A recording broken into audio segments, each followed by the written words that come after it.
আগুৱাই নিবৰ বাবে অনুৰোধ জনাইছোঁ।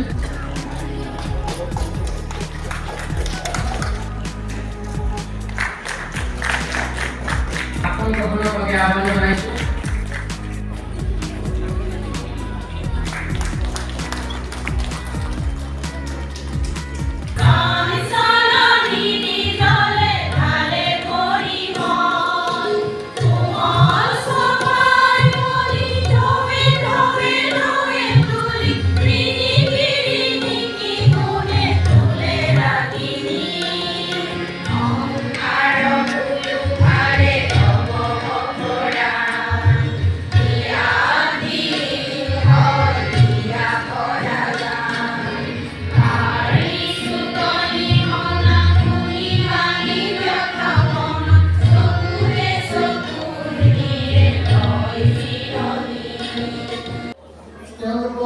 পৰিচয় বা তেওঁলোকৰ শিপা দেৰগাঁও বা ইয়াৰ উপকণ্ঠ অঞ্চলতে আছিল।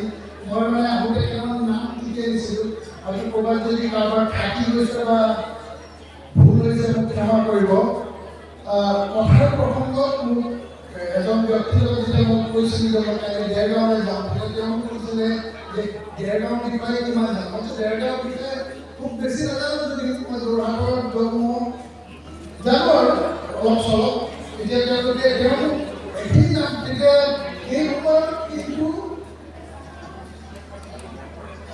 কেইবাগৰাকীৰ নাম, যেনে ভাষাৰ ওঝাৰ কথা কৈছিলে হেমচন্দ্ৰ বৰুৱা, পণ্ডিত হেমচন্দ্ৰ গোস্বামীৰ কথা কৈছিলে, চৈয়দ আব্দুল মালিক মোৰ বৰ দেউতাই হয়, কাব্যৰীতি নীলমণি ফুকন ডাঙৰীয়াৰ কথা কৈছিলে, লক্ষ্মীনাথ ফুকন ডাঙৰীয়াৰ কথা কৈছিলে, সাংবাদিক সাহিত্যিক, ডক্টৰ নগেন শইকীয়াৰ কথা কৈছিলে, বিশিষ্ট সাহিত্যিক, আৰু এগৰাকী বিশিষ্ট সাহিত্যিক সাংবাদিক কীৰ্তিনাথ হাজৰিকাৰ কথা কৈছিলে, সাহিত্য ৰত্ন চন্দ্ৰধৰ বৰুৱাৰ কথা কৈছিলে, হৰেন্দ্ৰনাথ বৰুৱা ডাঙৰীয়াৰ কথা কৈছিলে, জিকিৰ সম্ৰাট জেকুদ্দিন আহমেদ তেখেতৰ মই ইয়াত যেতিয়া যোৰহাটৰ ৰেডিঅ' চেণ্টাৰ আৰম্ভ হৈছিল প্ৰথম দিনাখনতেই মই ইয়াত যোগদান কৰিছিলোঁ। সেই সূত্ৰে মই তেওঁক ইয়াত সাক্ষাৎ গ্ৰহণ কৰিবলৈ আহিছিলোঁ। বিশিষ্ট সাংবাদিক জগদীশ ফুকন, অনুবাদক পংকজ ঠাকুৰ ডাঙৰীয়া, লেখক উপন্যাসিক জয়ন্ত মাধৱ বৰা আৰু হয়তো বহুত আছে।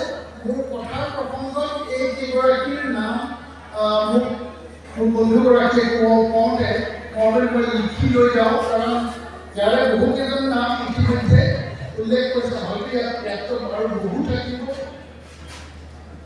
মই দুটা কথা মনলৈ আহিছে ডক্টৰ সূৰ্য হাজৰিকা ডাঙৰীয়াই কৈ যোৱা ধৰণে যে এটা সংগ্ৰহালয়ৰ প্ৰয়োজন। মই ভাবোঁ এটা বিজ্ঞানপূৰ্ণ এটা ডাঙৰ ডিজিটেল লাইব্ৰেৰী টাইপৰ বস্তু এটাৰ প্ৰয়োজন খুব আছে, কাৰণ সেই বস্তুটো কি হ'ব, আমাৰ ভৱিষ্যত প্ৰজন্মই তাত গোটেই এটা জাতিটোৰ যি বুৰঞ্জী, জাতিটোৰ যি অস্তিত্বৰ কাহিনী তাত লিপিবদ্ধ হৈ থাকিব বা তাক আমি সংগ্ৰহ কৰিবলৈ আমি যেতিয়া বিদেশলৈ যাওঁ, আমি তেনেকুৱা ধৰণৰ ডিজিটেল লাইব্ৰেৰীজবিলাকলৈ যেতিয়া সুযোগ পোৱা যাবলৈ, তেতিয়া আমি তাত চাওঁ ক্লিক অফ এ মাউচ, আপুনি মাউচটো কম্পিউটাৰত গোটেই বস্তুখিনি এটা জেগাত বহি আপুনি এক্সেছ কৰিব পাৰিব।